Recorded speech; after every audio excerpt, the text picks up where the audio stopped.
On WhatsApp, no one can see or hear your personal messages, whether it's a voice call, message, or sending a password.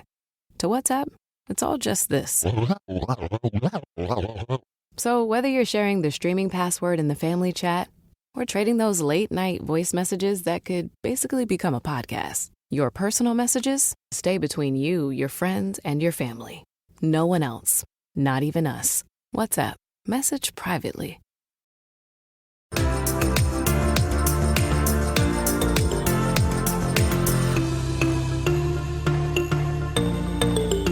Welcome to Coruzant Technologies, home of the Digital Executive Podcast.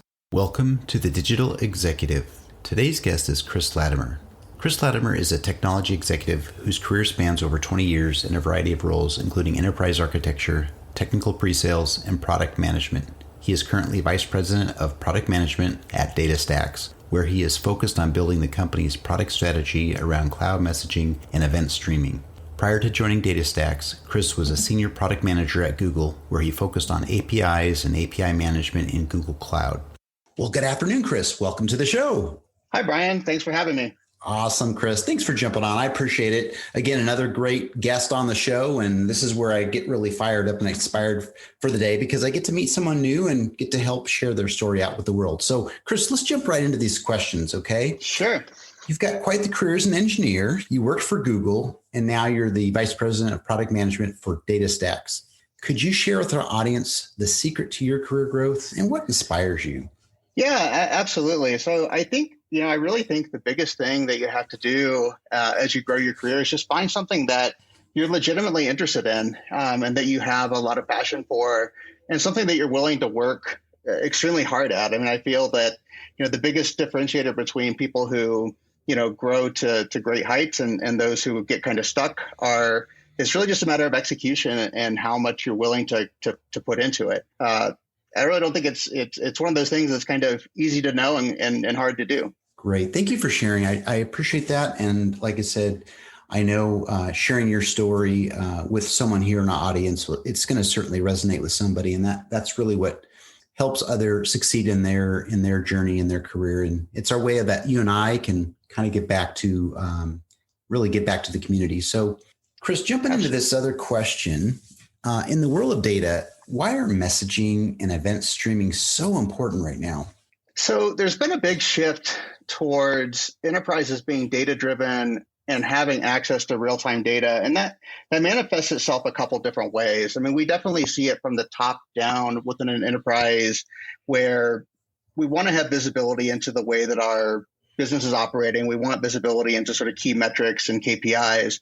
And then that also translates into the real-time data business processes that we tend to follow. So like, for example, we've seen, big changes in supply chain, right? With things like anybody who does business with Amazon at this point needs to have access to real-time inventory information, for example. And it becomes table stakes if you want to participate in a lot of these ecosystems. And as a result, that's driving a lot of businesses to adopt more and more real-time technologies. And key among that are going to be the ones that you mentioned, messaging, which we've had for a long time, and then more recently, event streaming, which is a way for us to represent sort of time series of data that are happening across our organizations. Thank you for sharing that. And you're absolutely right. It seems like every day there's a new shift in the market with something, right? Especially after COVID, things are really shifting and people are looking at something totally they wouldn't have looked at maybe in 5 years, but that's just amazing. And we've seen this change in just about every aspect of the way that we interact with technology as well. If you think about something as simple as like package tracking, for example, in our lifetimes we've seen it go from the package will kind of get here when it gets here to the package will get here on Tuesday to your package is now on a truck, off a truck, to here's the actual live view of this truck across your neighborhood. And, at the same time that we've gotten this better real-time visibility into, that's one example, but obviously we see that all over the place. And with the package tracking example. Stripe is the go-to choice for AI companies, from early-stage startups to scaled enterprises. 78% of the leading AI companies use Stripe to go to market quickly and scale globally. That includes pioneers like NVIDIA, OpenAI, and Perplexity. Stripe has developed cutting-edge tools to improve everything from fraud detection to checkout optimization. Whether you're aiming for incremental gains or planning for enterprise transformation, see how Stripe can help at stripe.com. Think about how many more packages you get today now with things like Amazon Prime. Like more things, we don't go to the store for the same things we used to, right? We just order them online and they come to our house.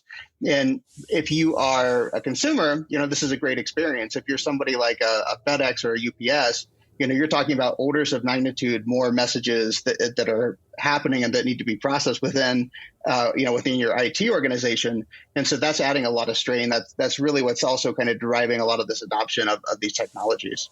You're absolutely right. And I appreciate you sharing that. But a lot of the things that may change in one industry or one vertical absolutely has kind of a domino effect in the rest of the world. So thanks for sharing. Mm-hmm. Absolutely. So, Chris, we are a technology publication, of course. We can get into the weeds a little bit, but without getting too far in the weeds for our audience, could you explain the difference between open source architectures for streaming? For example, Apache Kafka and Apache Pulsar.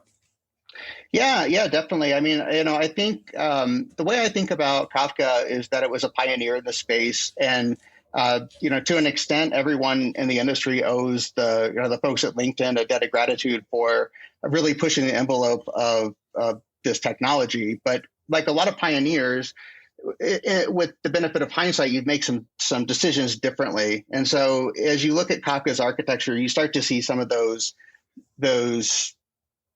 things that we probably would do differently today. So, for example, Kafka has a monolithic architecture. They decided early on that they were going to combine storage and compute onto sort of message brokers. And while that is a simpler architecture, it's led to a lot of problems around scalability and problems that are very common within Kafka. So, for example, if you have a Kafka cluster and it starts to reach its capacity, as you add additional nodes, it has to do something called rebalancing, which basically means that these clusters that are already under heavy load suddenly have to dedicate part of their capacity to this rebalancing activity. So before things get better, they're going to get a lot worse. Pulsar, on the other hand, came after Kafka, and it had the benefit of looking at what Kafka did.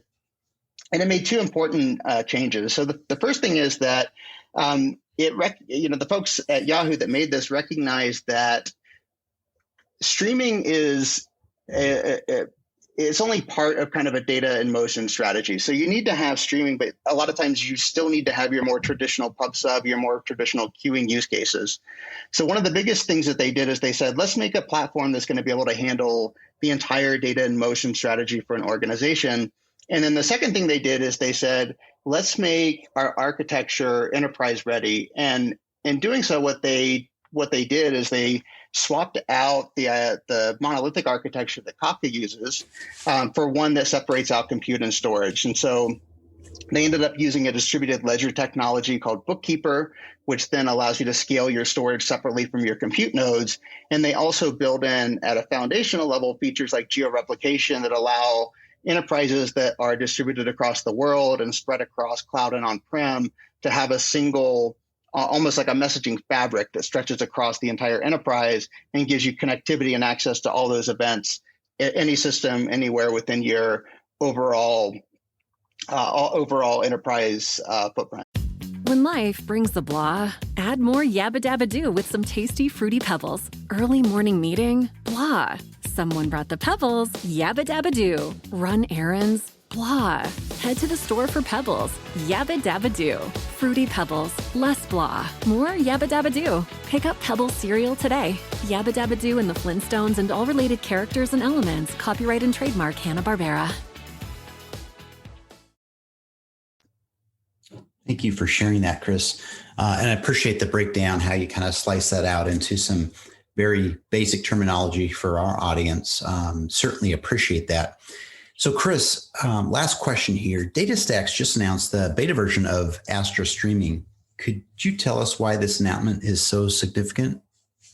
Yeah, absolutely. So what we found is that, as enterprises are looking to build out their data in motion strategies, they don't want to be locked into a specific cloud. They don't want to be locked into a specific vendor even.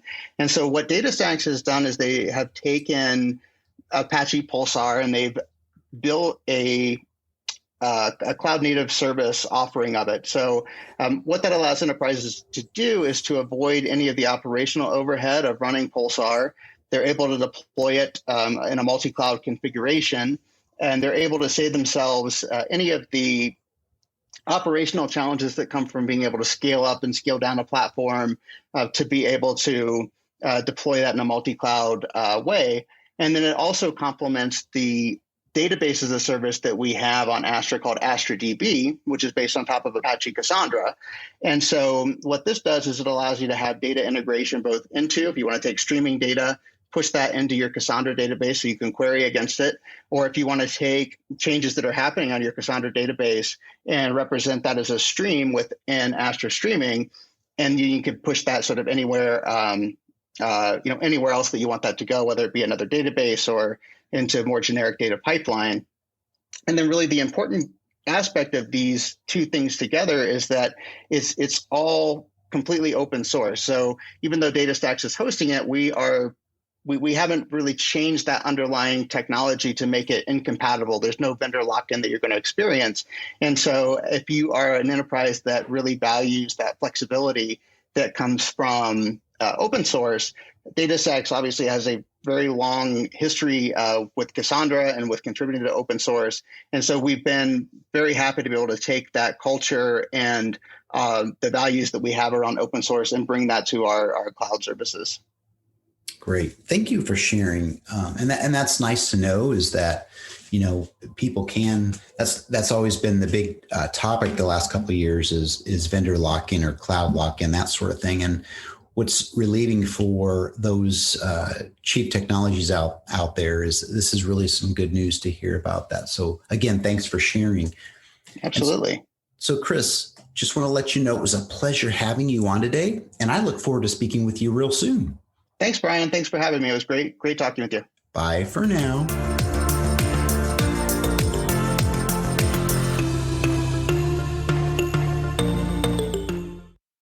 When life brings the blah, add more Yabba Dabba Do with some tasty Fruity Pebbles. Early morning meeting? Blah. Someone brought the pebbles. Yabba Dabba Do. Run errands? Blah.